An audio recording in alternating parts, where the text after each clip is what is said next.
Halo sobatku, selamat datang di channel Sobat Movie. Tempatnya review film paling asik dan menarik buat sobatku semua. Yang baru gabung, silakan klik tombol subscribe ya dan nyalakan loncengnya. Supaya kalian tidak ketinggalan film-film seru yang Mimin upload. Oke, gak usah berlama-lama lagi. Langsung aja kita ke reviewnya. Gasken sob.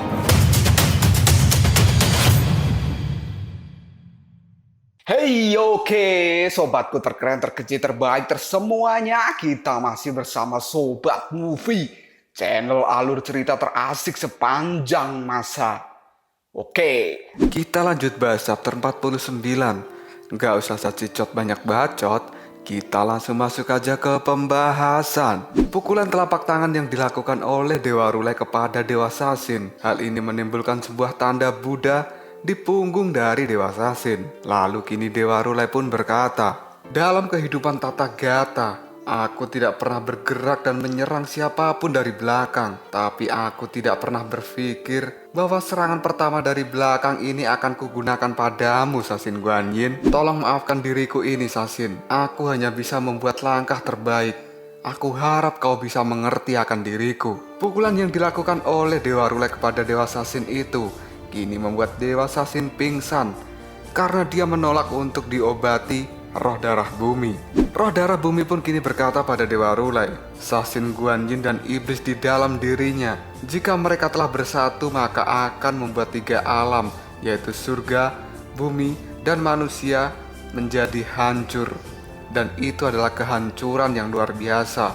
Tata Gata, kenapa kau harus menyalahkan pukulan telapak tanganmu? Dan kenapa dirimu ini dilahirkan untuk selalu peduli dengan sesama? Dewa Rulai pun menjawabnya, roh darah bumi, tolong selamatkan Sasin Guanyin. Aku berjanji akan melakukan 3 hal yang kau minta. Tapi diriku tetap berpegang teguh pada sebuah kebenaran. Dan aku akan melakukan apapun yang kau minta selama itu tidak melawan jalan yang benar. Roh darah bumi pun mengatakan pada Dewa Rulai, baiklah, sekarang aku akan mengusir peninggalan iblis pada jantung Sasin Guanyin. Tolong bantu dudukkan dia. Dewa Rulai pun lalu membangunkan Dewa Sasin dan membuatnya duduk bersila, karena dia akan segera diobati oleh roh darah bumi.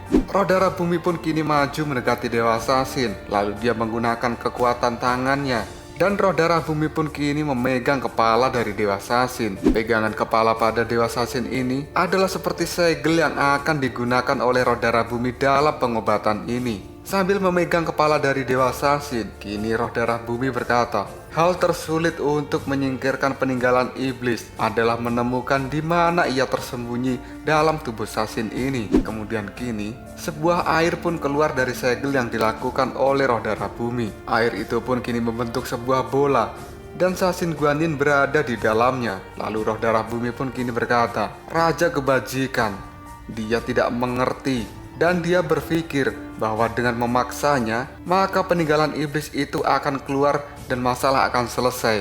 Tapi itu adalah sebuah kesalahan. Dewa Rulai pun langsung berkata pada roh darah bumi, roh darah bumi, dirimu kan memiliki darah yang sama dengan peninggalan iblis. Apakah kau tidak dapat menemukan peninggalan iblis itu? Roh darah bumi pun kini masih berkonsentrasi untuk membentuk segel sepenuhnya agar segel itu bisa mengurung seluruh tubuh dari Dewa Sasin ini. Dan kini segel bola air yang dilakukan oleh roh darah bumi ini telah terbentuk dengan sempurna. Lalu roh darah bumi pun berkata pada Dewa Rulai, Rulai, peninggalan iblis ini terbelah menjadi beberapa bagian di dalam tubuh Sasin. Dan ini dibutuhkan sekitar 1 jam untuk menemukan semuanya. Dewa Rulai pun langsung berkata lagi, roh darah bumi, aku ingin bertanya lagi, pada kasus ini, bisakah kamu memberitahuku kenapa kamu bisa mati dan kenapa sekarang kamu hidup kembali? Roh darah bumi pun menjawabnya, baiklah Rulai, aku akan memberitahumu sekarang. Kemudian kini roh darah bumi pun mulai bercerita pada Dewa Rulai. Saat itu, dalam pertempuran dengan 3 dewa surga, aku telah dijebak oleh kura-kura tua sialan itu, dan aku dikalahkan oleh mereka. Tubuh dewaku dipecah menjadi 5 bagian. Kemudian aku disegel di dalam jantung bumi. Niat awal dari Tianda adalah menggunakan jantung bumi untuk memblokir dan menghalang esensi dewaku. tapi aku memiliki kekuatan reinkarnasi hidup dan mati. Lalu diriku membuat 5 esensi dewa menjadi 5 tubuh iblis. Dewa Rule pun kini langsung bertanya, 5 tubuh iblis? Apakah roh darah bumi yang mati sebelumnya adalah salah satunya? Dan roh darah bumi pun menjawabnya, benar sekali. Dan setiap tubuh iblisku memiliki relik iblis tersendiri. Raja kebajikan mengambil setengahnya, dan setengah lagi tersisa di dalam tubuh Sasin Guanyin. Mendengar perkataan dari roh darah bumi, Dewa Rule menjadi terkejut dan kini dirinya bertanya lagi, roh darah bumi, jika posisimu sebagai raja kebajikan, kenapa kau ingin mengambil peninggalan iblis itu? Roh darah bumi pun menjawabnya, Tathagata, bagaimana mungkin kamu tidak tahu jawabannya? Aku tahu dirimu ini mengerti, tapi kamu tidak mau mempercayai jawaban dari dirimu sendiri. Dewa Rule pun kini mengatakan pada roh darah bumi, aku memiliki asumsi tersendiri di hatiku, tapi aku ingin tahu, apakah asumsiku ini sama dengan apa yang akan kau katakan? Roh darah bumi pun kini menjawabnya, Rule, relik itu adalah hasil pengumpulan esensi para dewa dan juga iblis. Dalam diriku ini memiliki relik iblis atau peninggalan iblis. Kemudian para dewa kuno, dirinya memiliki peninggalan Tao atau peninggalan Buddha. Tetapi hal yang paling kuat adalah kombinasi dari relik dewa dan juga relik iblis. Lalu Dewa Rule kini mengatakan, peninggalan surga. Apakah itu adalah tujuan akhir dari Taisang Lojun? Apakah dirinya sedang mengincar peninggalan surga? Roh darah bumi pun menjawab perkataan dari Dewa Rule, Tathagata, apakah yang kukatakan sama dengan asumsi di dalam pikiranmu? Dewa Rule pun menjawabnya, betul sekali. Dan kini roh darah bumi masih lanjut berkata, Tathagata, aku ingin mengajukan pertanyaan kepadamu. Tolong jawablah dengan jujur. Dan pertanyaanku ini adalah hal pertama yang aku minta untuk kau lakukan. Dewa Rule pun kini bersiap akan menjawabnya. Lalu roh darah bumi pun kini mulai bertanya, karena Taisang Lojun adalah salah satu dari 3 dewa kuno, dan sekarang dirinya telah mengorbankan Sasin Guanyin, lalu mengambil kesempatan untuk mencuri relik iblisku. Perilaku jahat seperti ini, apakah akan membuat dirinya tetap pada jalan kebenaran? Lalu bagaimana dengan dirimu? Kau akan membelanya atau kau akan membunuhnya? Dewa Rule pun kini terdiam karena dirinya masih bingung akan memberikan jawaban apa. Kita berpindah ke tempat Kera Batu dan Sun Wukong. Di sana Kera Batu masih berhadapan dengan Raja Hitam dan Putih. Kemudian sang Raja Hitam Putih kini melompat di hadapan Kera Batu dan akan mengeluarkan serangan suara ketiga. Raja Hitam pun kini berkata, apakah kau sudah siap menerima serangan ini? Dan kini Raja Hitam pun bukannya berteriak, tapi malah dia membuka peti yang ia bawa. Melihat serangan dari peti, kini Kera Batu menjadi terkejut dan dia berkata, peti mati keras, kau akan menyerangku menggunakan itu? Apa kau sedang melakukan sebuah lelucon?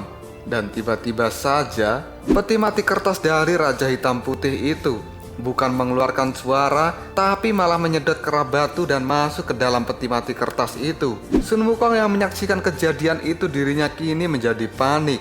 Dan sekarang Kera Batu sudah terkurung di dalam peti mati kertas. Dia pun kini masih berusaha untuk keluar dengan cara memukul-mukul peti mati kertas itu. Tapi hal itu tetap saja tidak bisa ia lakukan. Sun Wukong yang melihat Kera Batu sekarang terkurung di dalam peti mati kertas, dirinya pun lalu berteriak, kalian berdua sialan, cepat taruh peti itu dan keluarkan dia. Lalu kini Raja Putih pun berkata, apakah dirimu Hitian Great Sage? Itu bukanlah nama dari dirimu sendiri, Raja Monyet, matilah kau untukku. Setelah berkata seperti itu, kini Raja Hitam dan Putih mulai berteriak dan diarahkan pada peti mati kertas itu. Dan kini Kera Batu yang ada di dalam peti mati kertas itu merasakan sangat kesakitan dan tubuhnya kini terkoyak oleh gelombang suara yang dilakukan oleh Raja Hitam dan Putih. Dan terlihatlah sebuah ledakan terjadi di dalam peti mati kertas itu. Lalu Raja Putih pun kini berkata, di dalam peti mati Huan Yinming, suara tangisan kita akan meningkat 100 kali lipat. Raja Hitam dan Putih kini masih terus berteriak dan akan mengubah Kera Batu menjadi abu. Kera batu yang di dalam peti mati kertas itu dirinya merasakan sangat kesakitan dan dia sampai menutup telinganya. Tapi Raja Hitam dan Putih masih terus mengeluarkan serangan-serangan itu. Dan kera batu juga masih meronta-ronta di dalam peti mati kertas itu. Dan sekarang tubuh dari kera batu sudah hancur di dalam peti mati kertas. Dan kini Raja Hitam pun mengangkat peti mati kertas itu dan akan membawanya pergi. Lalu Sun Wukong kini berteriak, "Letakkan peti mati kertas itu!" Kemudian Raja Hitam dan Putih berkata, "3 seranganku telah berlalu. Salahkan saja dia, karena dia tidak memiliki kemampuan untuk bertahan dari serangan kita berdua." Sun Wukong yang melihat kera batu akan dibawa pergi di dalam peti mati kertas itu, dirinya pun kini melompat dan lalu berteriak, "Kalian tidak ingin meletakkan peti mati kertas? Jangan harap kalian bisa pergi dari sini." Dan tiba-tiba saja, kini rantai dari Tauren menghadang pergerakan dari Sun Wukong. Sun Wukong pun kini melirik ke arah Tauren dan dia melihat Tauren itu sudah ada di depannya. Dan kini, Tauren itu berkata pada Sun Wukong, "Raja Kera, apakah kau akan kabur sebelum bertarung?" Raja Hitam dan Putih yang melihat Tauren menghadang Sun Wukong, dirinya pun langsung berkata, "Monster Tauren, kuserahkan Raja Kera ini untukmu. Kuharap kalian bisa menghadapinya." Dan kini Raja Hitam dan Putih akan meninggalkan tempat itu. Tapi tiba-tiba saja sesuatu terjadi. Tangan dari kera batu yang tadi patah kini menjadi bisa bergerak. Dan tangan itu pun kini terbang menuju peti mati kertas dan mengeluarkan api. Tangan dari kera batu yang bergerak dan mengeluarkan api lalu menyentuh peti mati kertas ini. Kemudian tiba-tiba sesuatu terjadi dari dalam peti mati kertas. Karena sekarang peti mati kertas itu menjadi terbuka dan keluarlah api yang sangat besar dari dalam peti itu. Hal ini membuat Sun Wukong menjadi terkejut dan dia berkata, "Apakah itu adalah kelahiran kembali dari abu?" Dan benar saja, kini tampaknya kera batu dirinya telah terlahir kembali. Dan kini terlihatlah kera batu menyatukan kembali tangannya yang patah. Dan benar saja, kera batu kini sudah terlahir kembali dan dia melayang di udara. Lalu kera batu kini berkata, "Aku adalah batu ajaib yang lahir dari api langit. Api adalah semangatku dan kekuatan yang mendorong hidupku. Jadi aku bisa terlahir kembali ketika diriku bertemu dengan api. Aku tadi hanya ingin melihat apakah aku ini memiliki kekuatan Raja Kera. Dan aku juga ingin melihat apakah 2 monster hitam putih ini dapat menghancurkanku dengan tangisannya dan membuatku mati dalam 3 suara tangisan." Melihat kera batu kini telah terlahir kembali, Raja Hitam dan Putih menjadi terkejut dan dia melongo. Begitu juga dengan monster kuda Tauren.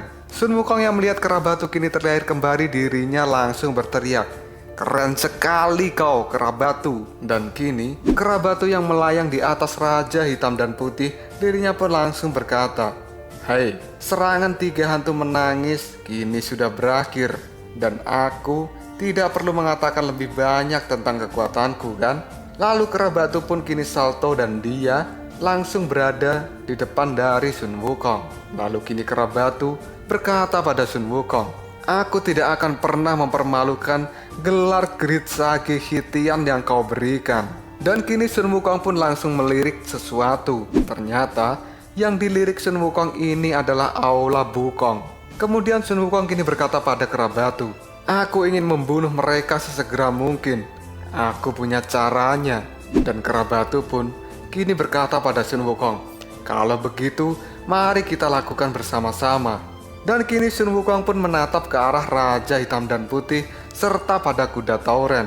Melihat tatapan yang aneh dari Sun Wukong, Raja Hitam dan Putih serta kuda Tauren menjadi bingung dengan apa yang akan dilakukan oleh Sun Wukong ini. Dan kini Sun Wukong pun berkata, "Saat kita melawan 2 iblis kecil ini, kita harus bersatu. Bagaimana kita bisa membunuh ayam dengan sebuah palu godam? Jiwa busukku yang tersisa ini sudah lebih dari cukup. Kau istirahat saja, kera batu." Kera batu, lihatlah, para penjaga neraka itu, mereka tidak kekal. Mereka bisa aku bereskan dengan mudah. kata Sun Wukong. Melihat Sun Wukong akan mengamuk, kini Raja Hitam dan Putih berkata, 3 tangisan tidak bisa membuatmu mati. Orang bijak yang agung akan menepati janjinya dan akan pergi dari sini. Karena sekarang Raja Hitam Putih takut untuk berhadapan dengan Sun Wukong dan dirinya memilih untuk kabur. Pada saat kabur ini, Raja Hitam Putih pun berkata, sekarang kau dapat berbicara tentang menjadi seorang pria atau hantu tanpa iman. Tauren yang melihat Raja Hitam dan Putih kabur, dirinya pun langsung berteriak, dasar 2 raja idiot malah kabur. Sun Wukong pun lalu melompat dan dirinya sekarang sudah ada di hadapan dari Tauren. Sun Wukong pun kini lalu berkata, sudah waktunya bagimu, monster yin dan yang aneh. Kalian ini aneh dan kalian harus melakukan reinkarnasi. Mendengar Sun Wukong berkata seperti itu, kini monster Tauren menjadi terkejut. Dan tiba-tiba saja tongkat Ruyi kini muncul dari langit dan langsung ditangkap oleh Sun Wukong. Sun Wukong pun lalu mengubah tongkat Ruyi itu menjadi tongkat raksasa. Sambil mengangkat tongkat raksasa itu, Sun Wukong pun kini berteriak, aku tidak akan membuang-buang waktu lagi. Aku akan mengakhiri kalian dengan cepat. Kata-kata yang diucapkan oleh Sun Wukong ini membuat kuda Tauren menjadi terkejut dan merasa sangat takut dengan Sun Wukong. Dan tiba-tiba saja Sun Wukong pun lalu memukulkan tongkatnya dan dia berteriak, tongkat harapan, berikanlah aku 1 pukulan yang bisa menghancurkan. Lalu pukulan keras pun dilakukan oleh Sun Wukong dan swing, blar. Ternyata pukulan yang dilakukan oleh Sun Wukong itu bukan untuk menyerang Tauren tadi, melainkan untuk menghancurkan Aula Wukong. Melihat Aula Wukong kini hancur oleh pukulan tongkat raksasa milik Sun Wukong, kuda Tauren kini menjadi melongo dan dia berteriak, Aula Wukongnya. Kera batu yang melihat serangan dari Sun Wukong, dirinya kini tersenyum dan lalu berkata, wow, keren sekali kau Sun Wukong. Dan kini terlihatlah Aula Wukong sudah hancur lebur akibat pukulan yang dilakukan oleh Sun Wukong. Setelah menghancurkan Aula Wukong itu, Sun Wukong kini meletakkan tongkatnya dan menjadi jembatan penghubung dari daratan menuju ke tengah-tengah Aula Wukong. Sun Wukong pun lalu berdiri di atas tongkat Ruyinya dan dia berkata, bagaimana monster aneh? Apakah kalian masih ingin bertarung denganku? Lalu apakah yang akan terjadi selanjutnya? Apakah monster Tauren ini akan menghadapi kekuatan dari Sun Wukong? Tunggu aja jawabannya di next video. Koprol Sob.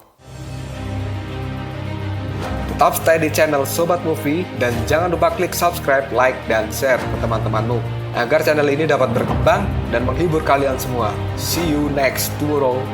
Bye-bye.